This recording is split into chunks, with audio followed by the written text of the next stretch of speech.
Aujourd'hui, à l'heure de la bonne nouvelle, on pose la question à savoir, peut-on envisager un jour un monde sans injustice?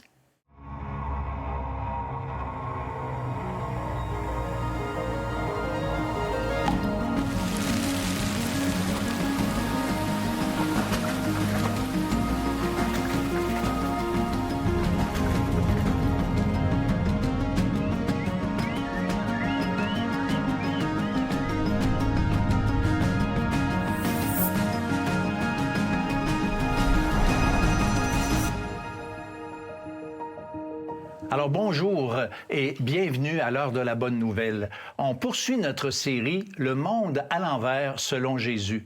On tire des enseignements de Jésus, certaines vérités et qu'on compare avec ce que nous pensons en général et la façon aussi qu'on agit en général. Alors j'ai avec moi Martin L'Hébreu et Jean-Sébastien Morin. Bonjour les gars. Salut François. Salut François. Salut. Écoute, Martin, j'aimerais que tu nous présentes le thème d'aujourd'hui qu'on a dit déjà d'entrée de jeu. Un monde sans injustice. C'est basé sur Matthieu 6, qui nous dit « Heureux ceux qui ont faim et soif de la justice, car ils seront rassasiés. » Je ne sais pas si vous avez faim et soif de la justice, mais moi, j'ai faim et soif de la justice.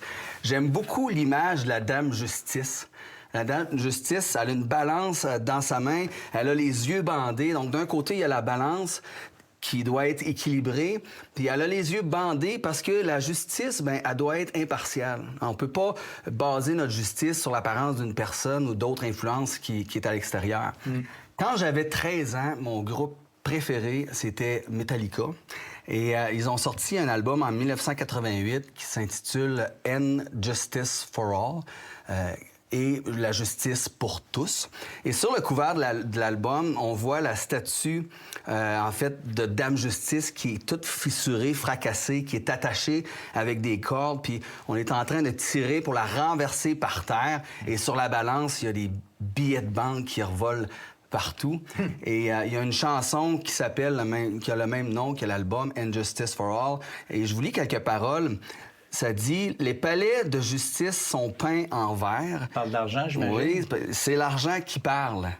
La justice est perdue, la justice est violée, la justice est disparue. Alors, je ne sais pas si... Bien, clairement, en 1988, le groupe qui a écrit ces paroles-là ne croyait pas à une saine justice. Mais je ne sais pas si on allait les voir aujourd'hui puis qu'on leur demandait pensez-vous que ça a changé 35 ans plus tard? Quelle serait leur réponse? Clairement. Moi, je pense que j'ai quelque chose contre Metallica parce que je pense qu'ils ont volé leur tune à quelque part. Ah oui, parce que hein? en t'écoutant, en Osée, écrit il y a bien longtemps dans la Donc, Bible, un ça nous prophète dit... de l'Ancien Testament. Il n'y a que parjure et mensonge, assassinat, vol et adultère. On recourt à la violence, on commet meurtre sur meurtre. On n'y connaît pas Dieu. Fait que ça, c'est peut-être la part que Metallica avait pas, mais quand même, c'est intéressant de voir c'est quasiment un copier-coller. Il y a des milliers d'années de dire hey, c'est comme ça, c'était comme ça. Fait que ça te donne une idée. Est-ce que ça peut changer ou pas? Je pense que c'est une bonne question à poser. Bien, c'est effectivement la question qu'on a été posée dans la rue. Est-ce qu'on peut envisager un monde sans injustice? Je le croirais pas. Ça va être dur. J'ai l'impression que non. Je pense que je serais plus là pour voir ça. Je voudrais dire oui. Je voudrais dire oui, sincèrement. Je pense qu'avec beaucoup d'efforts et de solidarité, on pourrait, mais je pense qu'on n'est pas encore rendu là. Mais moi, je suis optimiste là-dessus, puis je pense qu'on peut réussir. Impossible. Non, mange pas. Non. Ben, 16 ans, c'est ce que je voulais. Puis j'en ai 76, puis c'était encore pareil comme c'était. Ah, le pays des bisounours, on aimerait bien. Ce serait formidable. Y arriver, c'est une utopie, mais si tout le monde signait, ça serait génial. Est-ce que c'est possible? Non. Je pense pas. Non. Je ne crois pas, non. Impossible. Oh, jamais. Jamais. Impossible. Non, c'est impossible. Faudrait que la société change. Vraiment. Ah non. Je pense que la nature humaine, elle est faite pour l'appât du gain et il y aura toujours des injustices. Moi, je suis d'accord avec la majorité du monde que c'est impossible. Puis il y en a un qui a dit qu'il faudrait que la société change vraiment. Et j'insiste sur le mot « vraiment ». Puis même si la société change vraiment, j'y crois pas plus. Parce que on peut bien essayer de changer, même si tout le monde devient chrétien.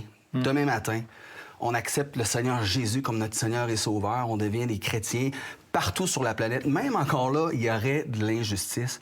Parce que le vrai changement final va s'opérer quand le Seigneur Jésus va revenir, parce qu'il l'a dit qu'il allait revenir. Puis à ce moment-là, ça dit que notre corps va être transformé, notre corps corruptible va être transformé en corps incorruptible. Puis tous ceux qui auront mis leur foi en Jésus vont avoir ce changement-là et ne pourront plus faire de l'injustice autour. Le péché va être éradiqué de toute chair, en fait.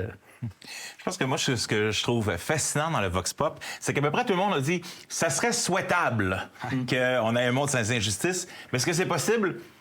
Non. J'aime beaucoup la remarque, là, on n'est pas au pays des bisounours, là, au Québec, on appelle ça les calinours, mais quand même, on veut leur dire, hey, tu fabules à penser quelque chose comme ça. Je pense que tu as raison, c'est le changement qu'il faudrait qu'il s'effectue pour que ce soit réel, mais c'est un changement planétaire, tout le monde aurait besoin de ce changement-là.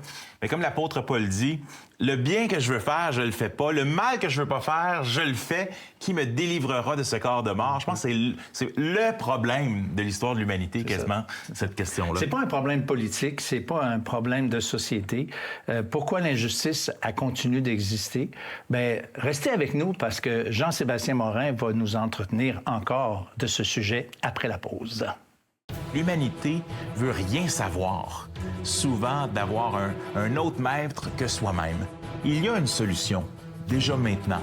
La paix que Jésus peut mettre dans notre cœur, ce changement de cœur qui nous permet d'être des agents de changement dès aujourd'hui, en ayant aussi la promesse qu'un jour, nous serons dans un monde de paix et de justice, pour toujours, parce que Dieu, un jour, arrêtera tout mal, toute maladie, toute mortalité. Et c'est cette offre qui est la bonne nouvelle. L'heure de la bonne nouvelle, en collaboration avec le Messager chrétien, vous offre gratuitement le livre de méditation quotidienne La Bonne Semence. Pour en recevoir un exemplaire, écrivez-nous à l'heure de la bonne nouvelle, casier postal 33012, comptoir postal Thibault, Trois-Rivières, Québec, G8T 9T8. Vous pouvez également nous joindre à info@hbn.ca ou par téléphone 1-866-509-1319.